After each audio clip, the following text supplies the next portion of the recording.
The drive from Dallas to Red Bluff takes about 4 hours if you skip the rest stops. Claire Weston didn't skip them.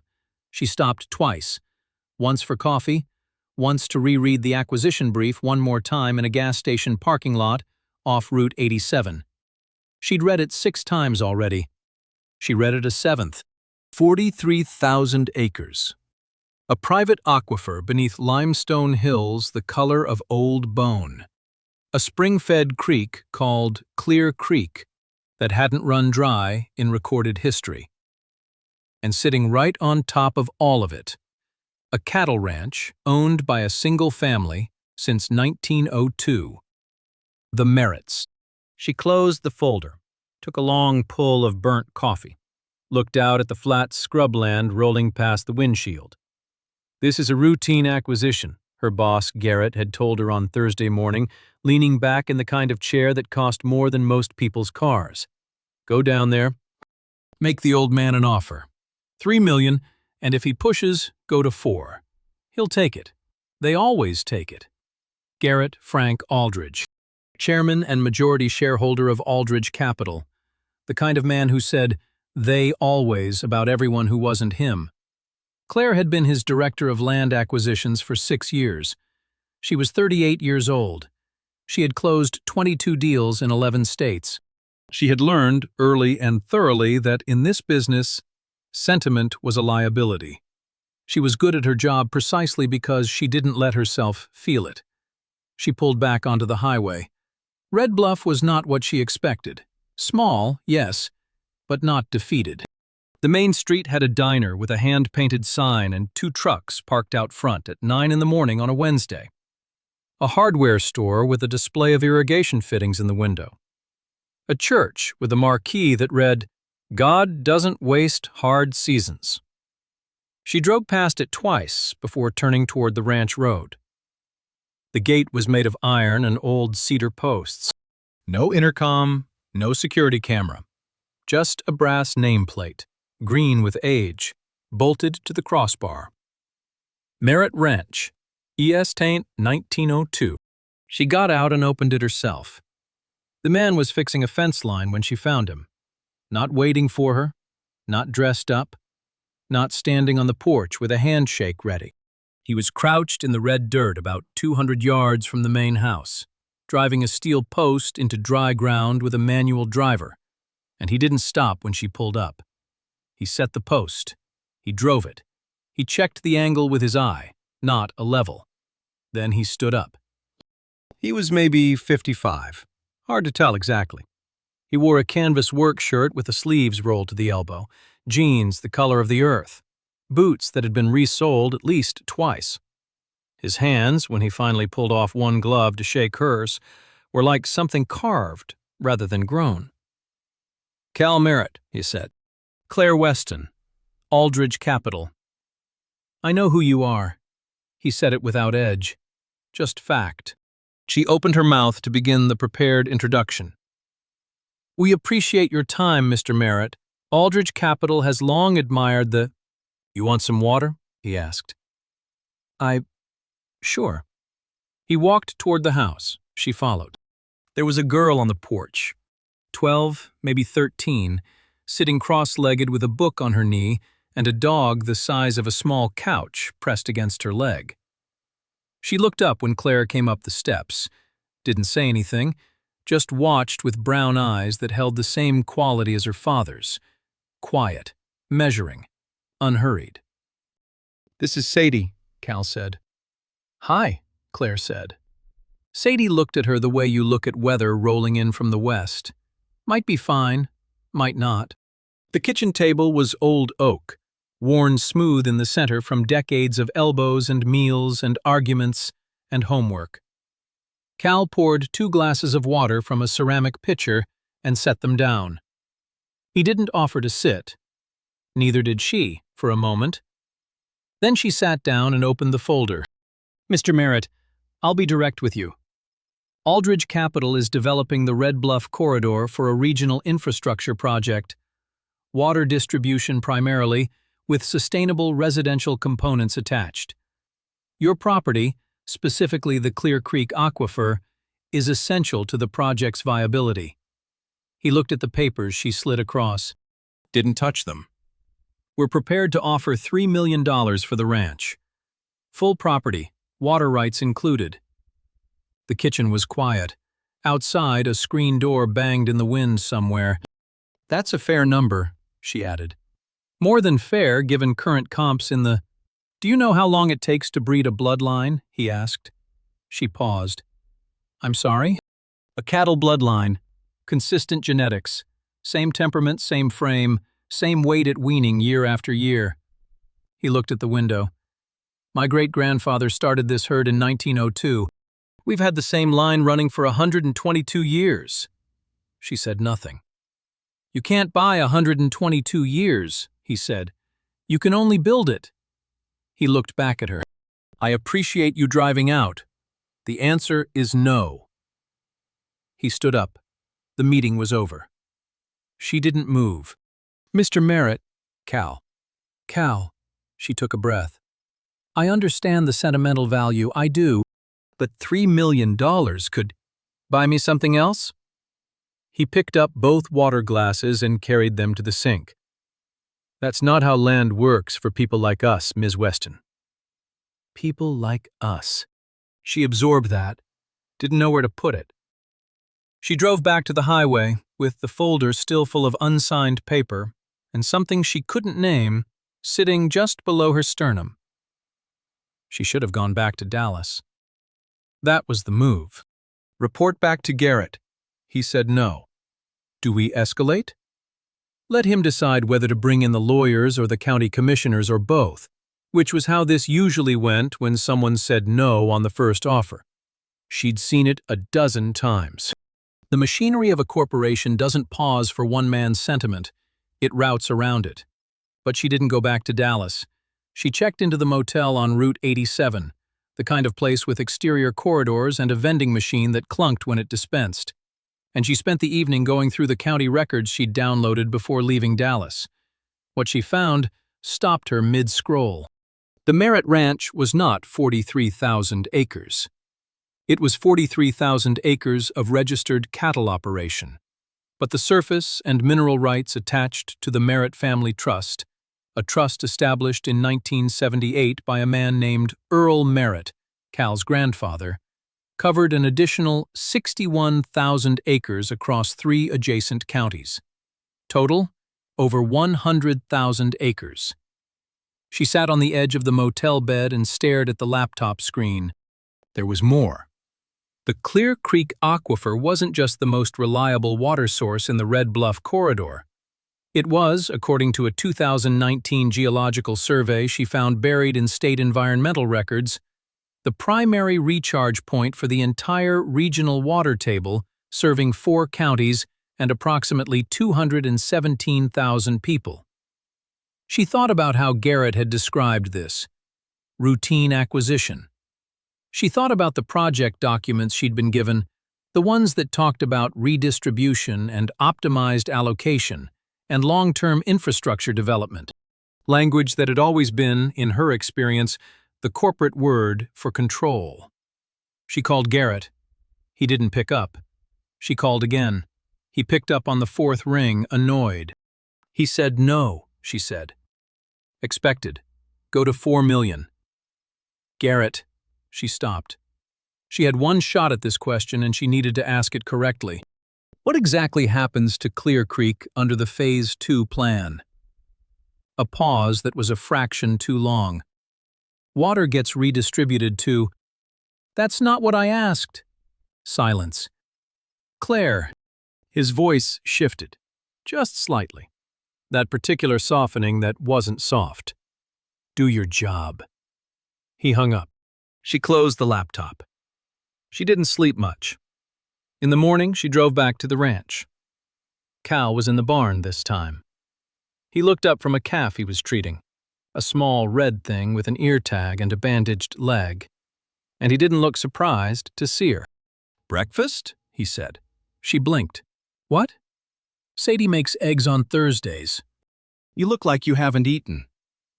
She hadn't. The 3 of them sat at the oak table and ate scrambled eggs with green chili and toast, from a loaf Sadie had made herself, slightly lopsided, aggressively buttered. And Sadie read a book on Texas water law that she'd clearly requested from the county library because the call slip was still in it. Claire looked at the book, then at the girl.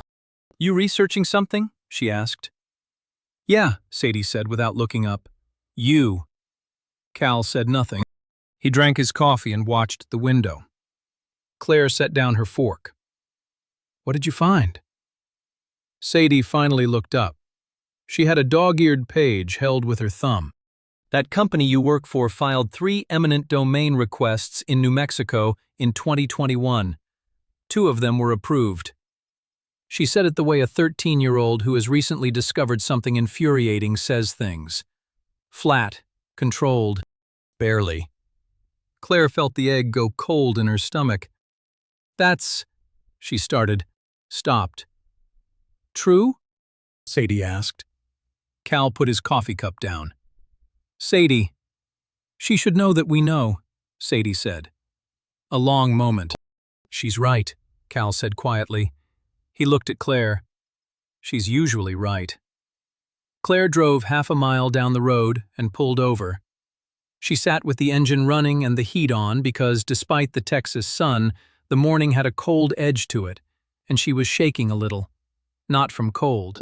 She called Marcus, the only person at Aldridge Capital she actually trusted, a junior analyst who'd been quietly worried about Phase 2 since November. "I need the internal Phase 2 environmental assessment," she said. "Not the public one, the real one." "Claire, I know." A long pause. "It's not good," he said. "I know. If Clear Creek gets capped and redistributed the way they're planning, the natural recharge cycle breaks down within 5 to 8 years. The whole aquifer—" He stopped. "You didn't hear this from me." "I didn't hear anything from anyone," she said. She hung up. She looked out at the dry hills and the thin line of cottonwoods far off that marked where Clear Creek ran. 217,000 people. 122 years of cattle bloodline. A 13-year-old with a library book and a look that could cut glass. She put the truck in drive. Over the next 2 weeks, Claire Weston committed the single most professionally dangerous act of her career. She went back to the ranch every day. Not always to talk business. Sometimes she just sat on the porch with Sadie while the girl did homework, or walked the fence line with Cal while he checked the cattle. She told herself it was research. She told herself she was building rapport, finding the angle, doing her job. She knew, by about day 4, that she was lying to herself. On the 6th day, Cal showed her Clear Creek. It wasn't dramatic. It was a wide, slow-moving stream in a shallow limestone canyon lined with cedar and live oak, cold even in October, clear enough to count the rocks on the bottom. A great blue heron stood motionless in the shallows 30 feet upstream. 2 deer tracks pressed into the mud at the bank. "This has been running," Cal said, "since before anyone here was born." She stood at the edge. The water moved over the rocks with a sound like something murmuring. "My grandfather used to say Clear Creek isn't our water," Cal said. "We just live next to it. Same way we live next to the hills. You don't own land like this. You're a steward of it." She looked down at the water. "What happens to the heron?" she said. She hadn't meant to say it out loud. He looked at her sideways. "If they cap the spring?" She didn't answer. That was the answer. He crouched down and picked up a flat stone and turned it in his fingers. Everything connected to this water dies or leaves. The cedars first, then the deer. Then the cattle lose their watering spots and the grass dries back. 5 years, maybe 6, this canyon looks like everything else out here. He set the stone back down. "Garrett knows this," Claire said. "Yes," Cal said. "He does." She found the file on a Wednesday evening. Marcus had sent it through an encrypted link with a note that said only, "Don't open this on company devices." It was the Internal Environmental Impact Assessment, commissioned by Aldridge Capital in March 2023, 18 months before the Red Bluff project was even announced publicly. It confirmed everything. The recharge cycle disruption. The aquifer drawdown projections. A line on page 47 that read, "Downstream ecological impact is assessed as significant and non-recoverable within the project timeline." Non-recoverable. There was a second document attached. Claire almost didn't open it. She opened it. It was a memo from Garrett Aldridge to the board's executive committee, dated May 2023. The key line: environmental risk is acceptable given the revenue projections.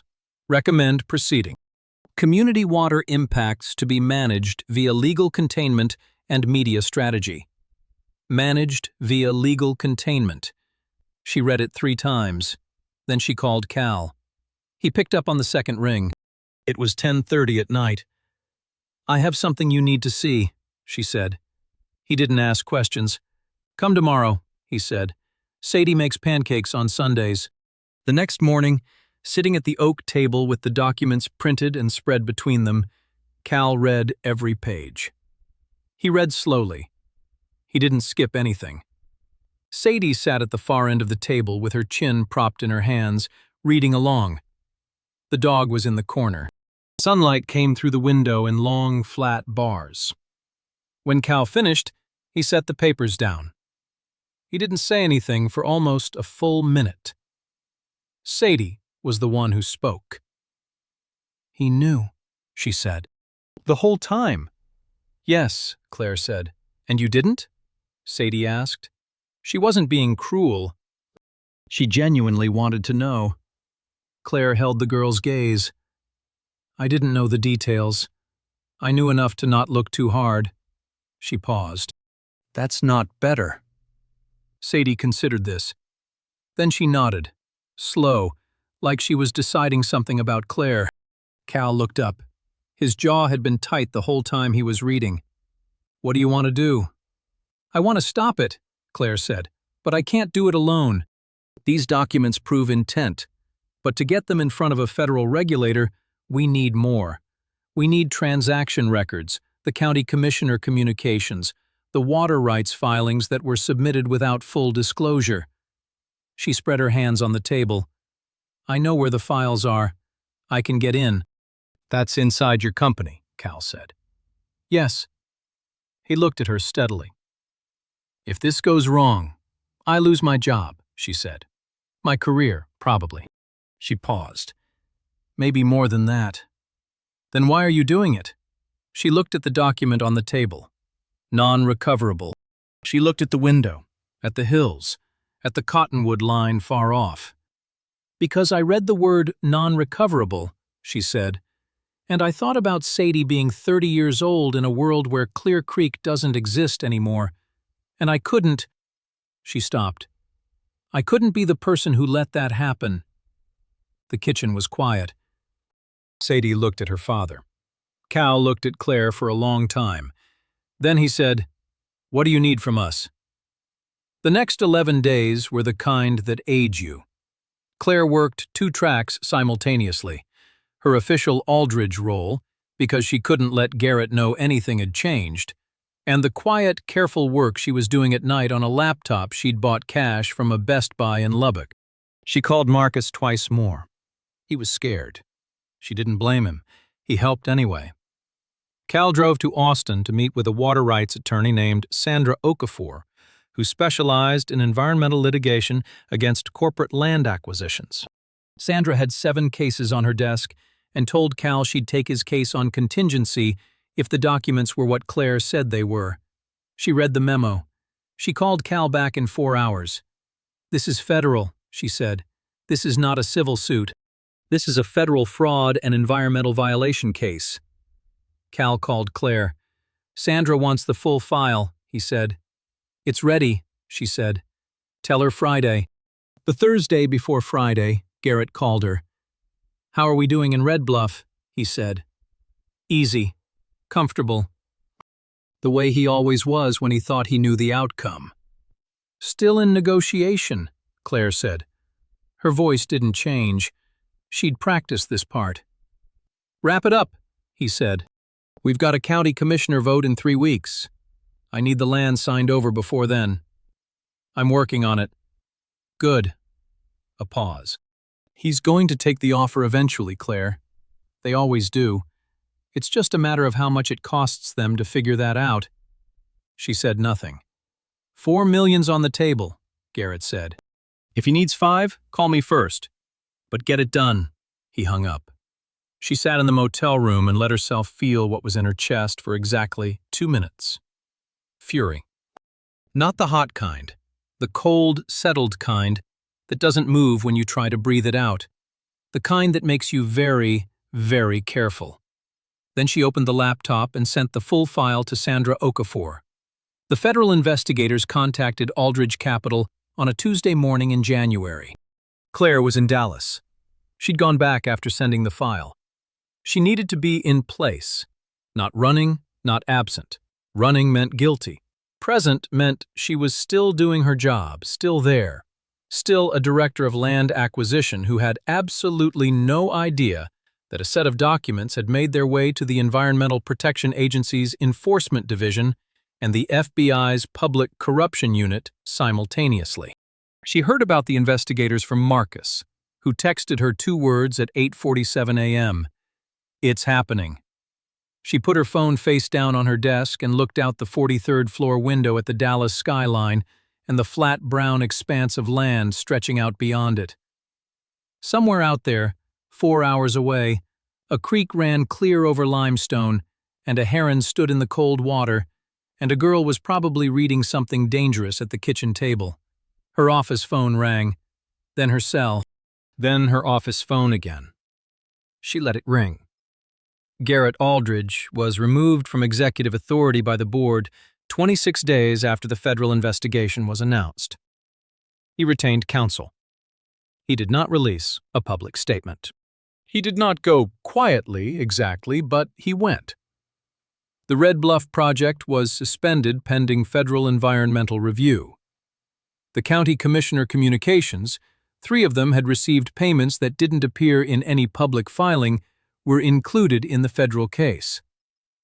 Sandra Okafor filed the companion civil suit on behalf of the Merritt Family Trust and 4 neighboring landowners on a Friday morning.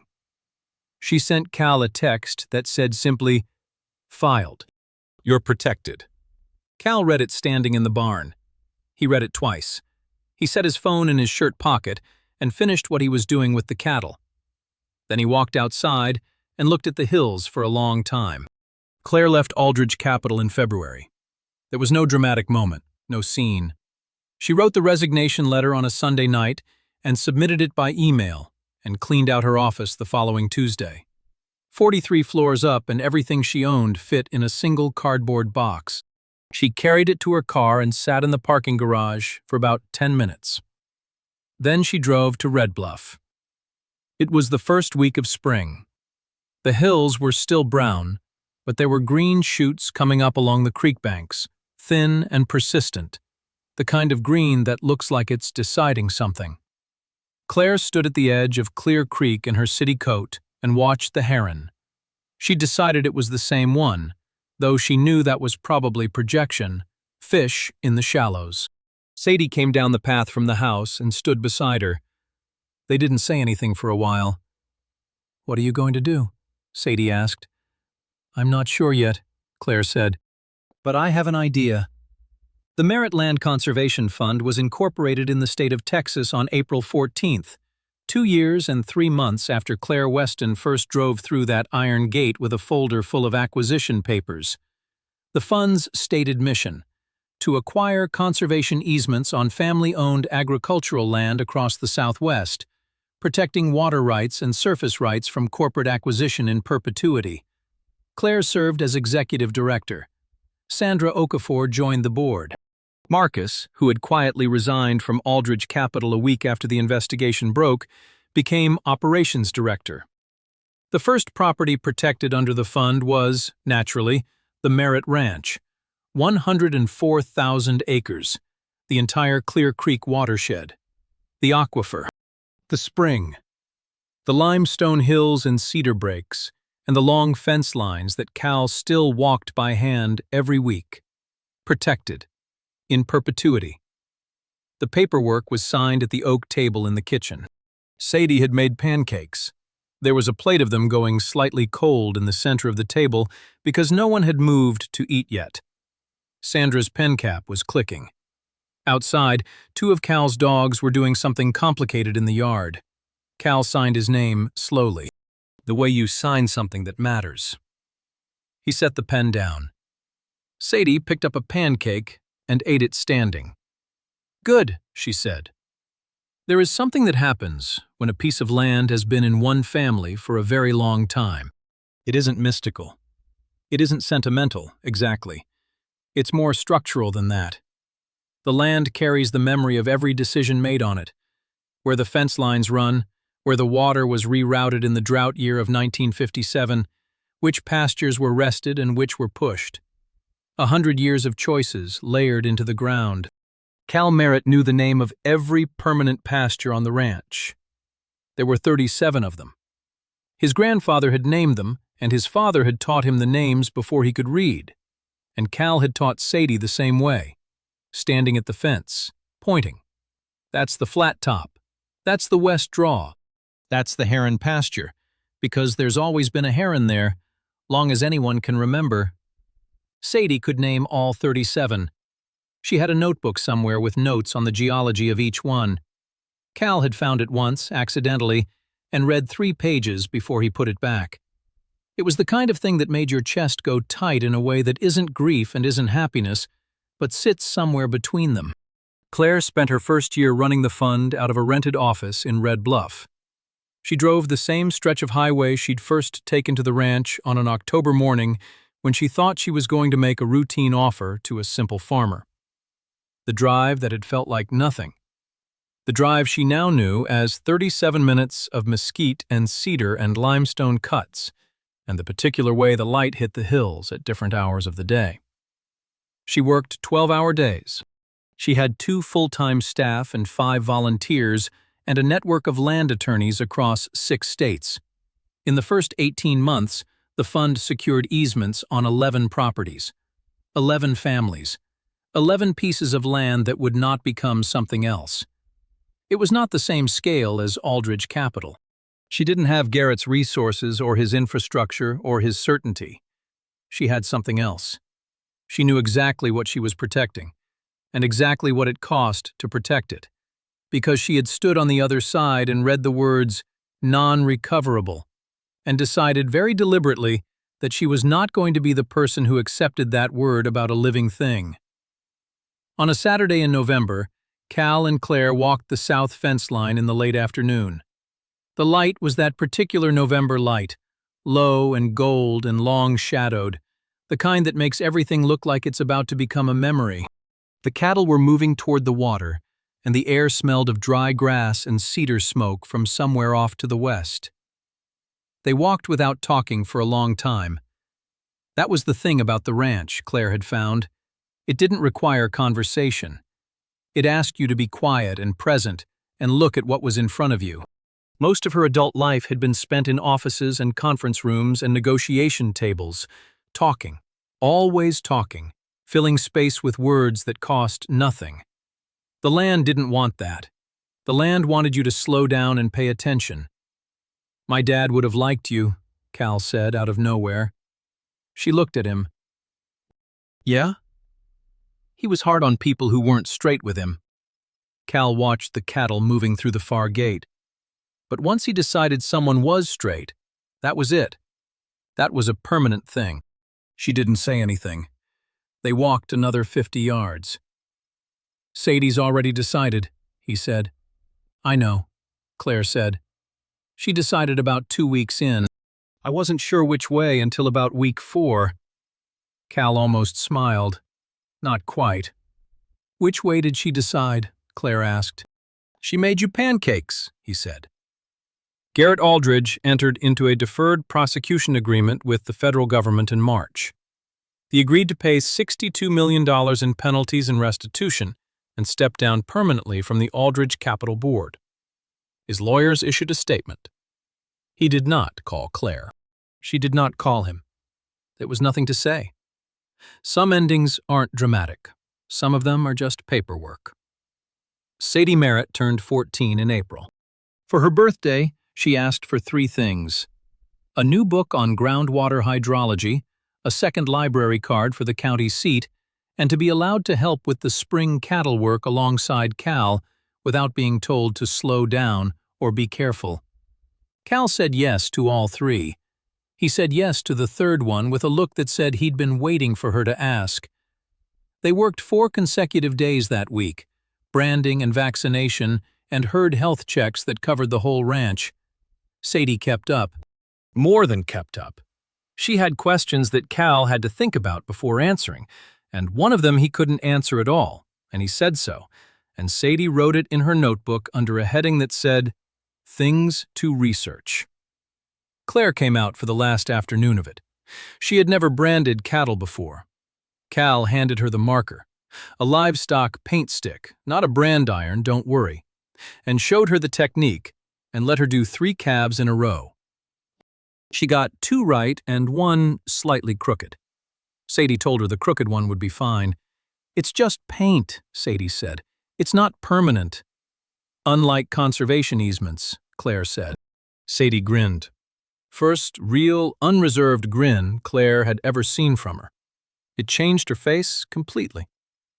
There is a particular evening on the ranch, sometime between late spring and early summer, when the light is still present at 8 o'clock, and the air has cooled enough to sit outside, and the cattle are settled, and Clear Creek is running high with snowmelt from the hills, and the sound of it carries on the wind. On an evening like that, sitting on the porch, it's possible to understand why a family might choose a 100-year-old piece of land over any number of things that money could buy. It's not stubbornness. It's not resistance to progress. It's something more fundamental than that. A knowledge that certain things can only be accumulated over time, and time cannot be purchased. And whatever has been built across a century of hard seasons and good ones is irreplaceable, not because it is valuable, but because it is true. Cal Merritt knew this. He'd known it his whole life. Sadie Merritt knew it the way young people know things they've always been taught. In her bones, confirmed by the books she read, tested and retested by everything she had observed. Claire Weston had come to it the long way.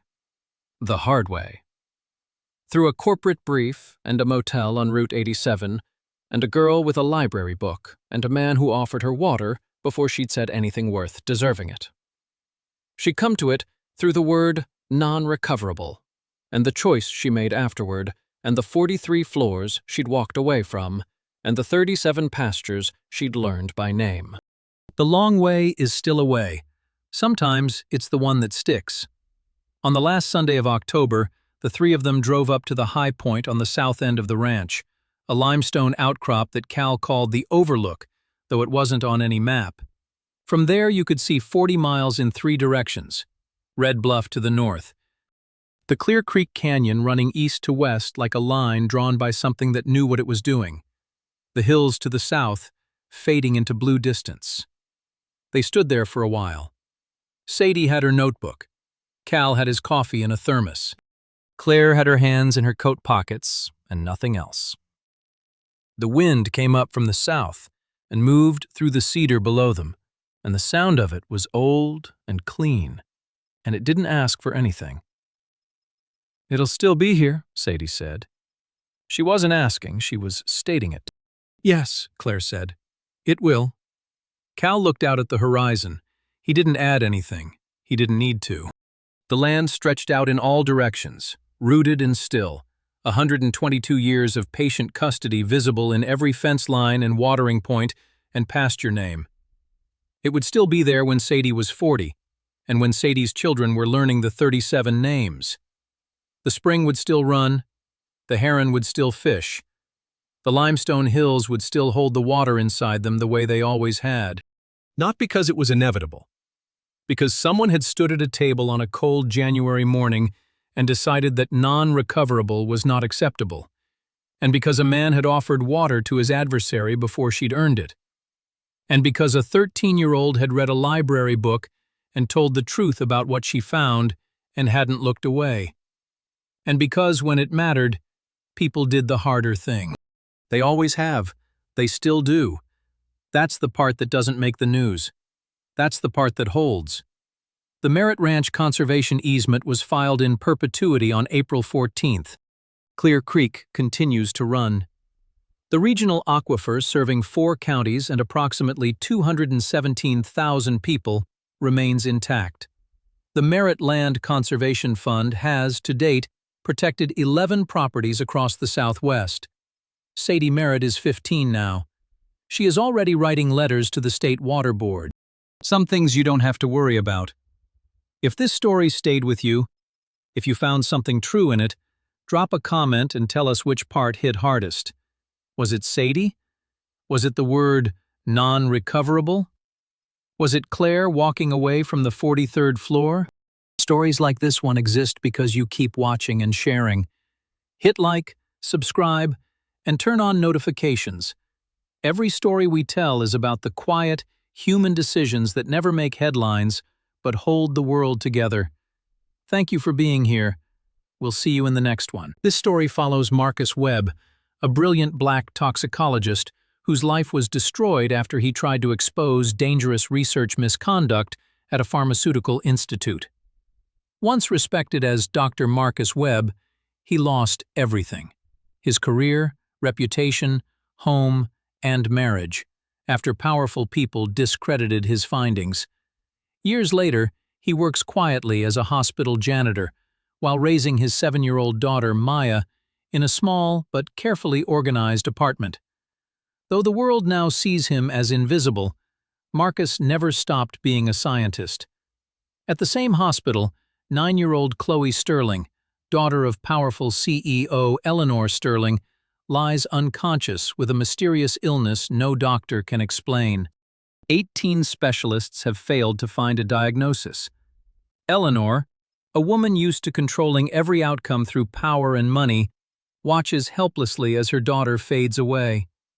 While cleaning the hospital at night, Marcus notices something strange outside Chloe's room: the faint chemical scent of DMSO, a compound he recognizes instantly from his toxicology background. His instincts tell him something is terribly wrong. Quietly, he begins observing patterns, documenting dates, tracking medical staff rotations, and recording chemical traces in a notebook. The evidence points toward a horrifying possibility. Someone is poisoning Chloe. The more Marcus investigates, the more suspicion centers around Dr. Thorne, Chloe's trusted physician. Thorne appears compassionate, ethical, and devoted, exactly the kind of man no one would question. But Marcus discovers a disturbing connection between Thorne's hospital shifts and Chloe's worsening condition. Behind the scenes, Thorne is secretly involved in a financial conspiracy tied to Sterling Corp stock manipulation, where Chloe's death would trigger massive profits through a carefully timed short sale. Marcus desperately tries to warn Eleanor, but his past and appearance work against him. His PTSD causes his explanation to come out fragmented, and Eleanor sees only an unstable janitor approaching her daughter's room. Security removes him, and he is fired from the hospital for suspicious behavior. Most people would stop there. Marcus does not. Working from a makeshift laboratory beneath his apartment, he uses his remaining scientific skills to create a diagnostic reagent capable of exposing the toxin. Knowing time is running out, he risks everything by returning to the hospital one final night. Inside Chloe's room, Marcus interrupts Thorne just as the doctor prepares another injection. Security tackles Marcus, and once again he looks like the villain. But before being restrained, he asks Eleanor to take a blue vial from his jacket and test the liquid Thorne dropped. She hesitates, torn between the trusted doctor and the disgraced janitor. Then she remembers the look Marcus gave her days earlier, not threatening, but urgent. A look of someone trying to stop something terrible. She trusts him. The moment the reagent touches the liquid, it turns deep purple-black, undeniable proof of poisoning. The truth finally surfaces. Police discover financial records and evidence of a massive conspiracy involving Thorne and an investment group seeking profit from Eleanor's tragedy. Chloe survives. The toxin is identified, treatment begins, and her recovery slowly starts. But the greatest healing happens outside the ICU. Eleanor realizes how easily she judged Marcus based on fear, status, and appearances. Instead of offering money or empty apologies, she visits his apartment and begins again, not with power, but with honesty. The story closes with hope. Marcus is restored to the scientific world as director of toxicology at Sterling Corp's new research lab. Yet he keeps his old custodial badge beside his new ID card, a reminder of who he was, what he survived, and the price of being ignored. Nearby sits a photograph of Chloe and Maya laughing together, proof that compassion can bridge worlds adults often divide. This story reminds us that truth does not become less true simply because the wrong person speaks it. Marcus lost credibility in society's eyes, but his knowledge, integrity, and purpose never disappeared. Sometimes the world dismisses people not because they are wrong, but because listening to them is inconvenient. The story also shows that appearances can be dangerously misleading. Dr. Thorne looked trustworthy, while Marcus looked suspicious. Yet goodness and evil rarely announce themselves clearly. Real judgment requires patience and humility. Another powerful lesson is that expertise and identity are not the same as social status. Marcus remained a scientist even while pushing a cleaning cart. Titles may disappear, but skill, character, and conviction endure. Finally, the story teaches that redemption and trust are possible. Eleanor learns to dismantle her assumptions, Marcus reclaims his place in the world, and Chloe's survival becomes more than a medical victory. It becomes proof that believing in the overlooked can save lives. If this story moved you, don't forget to like the video, subscribe to the channel, and turn on notifications for more emotional stories about resilience, justice, and second chances. And tell us in the comments, would you have trusted Marcus in that hospital room? Sometimes one decision changes everything, and your answer might reveal more than you think. This story follows Marcus Webb, a brilliant black toxicologist whose life was destroyed after he tried to expose dangerous research misconduct at a pharmaceutical institute. Once respected as Dr. Marcus Webb, he lost everything: his career, reputation, home, and marriage, after powerful people discredited his findings. Years later, he works quietly as a hospital janitor while raising his 7-year-old daughter, Maya, in a small but carefully organized apartment. Though the world now sees him as invisible, Marcus never stopped being a scientist. At the same hospital, 9-year-old Chloe Sterling, daughter of powerful CEO Eleanor Sterling, lies unconscious with a mysterious illness no doctor can explain. 18 specialists have failed to find a diagnosis. Eleanor, a woman used to controlling every outcome through power and money, watches helplessly as her daughter fades away. While cleaning the hospital at night, Marcus notices something strange outside Chloe's room: the faint chemical scent of DMSO, a compound he recognizes instantly from his toxicology background. His instincts tell him something is terribly wrong. Quietly, he begins observing patterns, documenting dates, tracking medical staff rotations, and recording chemical traces in a notebook. The evidence points toward a horrifying possibility: someone is poisoning Chloe. The more Marcus investigates, the more suspicion centers around Dr. Thorne, Chloe's trusted physician. Thorne appears compassionate, ethical, and devoted, exactly the kind of man no one would question. But Marcus discovers a disturbing connection between Thorne's hospital shifts and Chloe's worsening condition. Behind the scenes, Thorne is secretly involved in a financial conspiracy tied to Sterling Corp stock manipulation, where Chloe's death would trigger massive profits through a carefully timed short sale. Marcus desperately tries to warn Eleanor, but his past and appearance work against him. His PTSD causes his explanation to come out fragmented, and Eleanor sees only an unstable janitor approaching her daughter's room. Security removes him, and he is fired from the hospital for suspicious behavior. Most people would stop there. Marcus does not.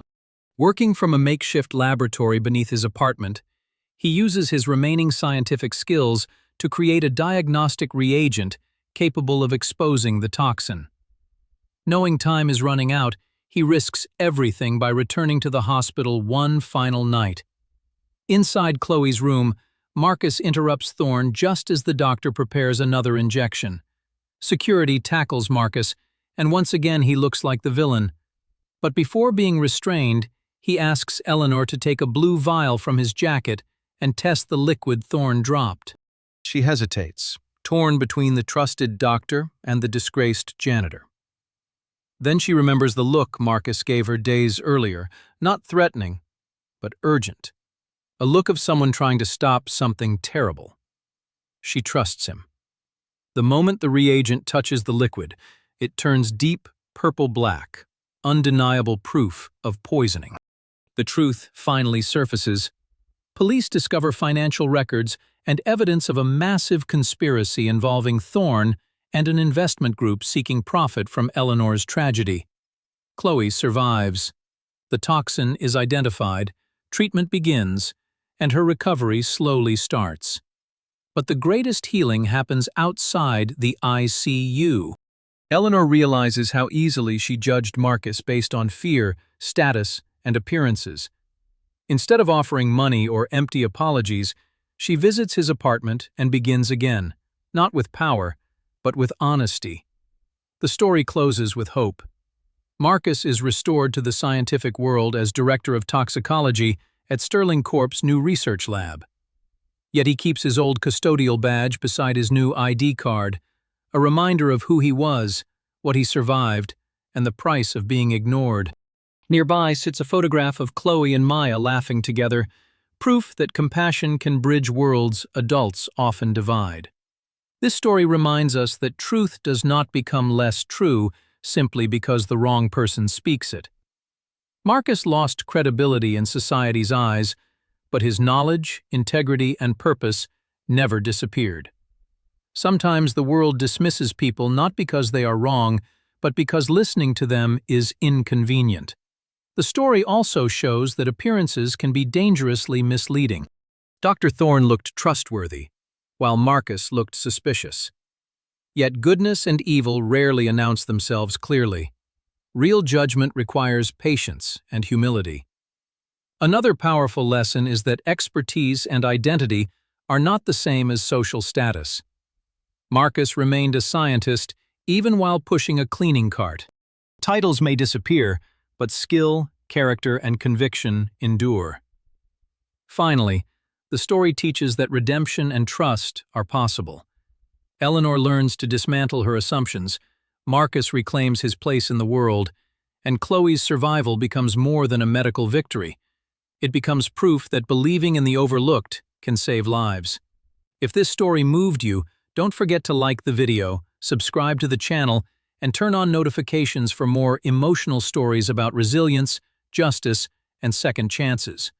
And tell us in the comments, would you have trusted Marcus in that hospital room? Sometimes one decision changes everything, and your answer might reveal more than you think.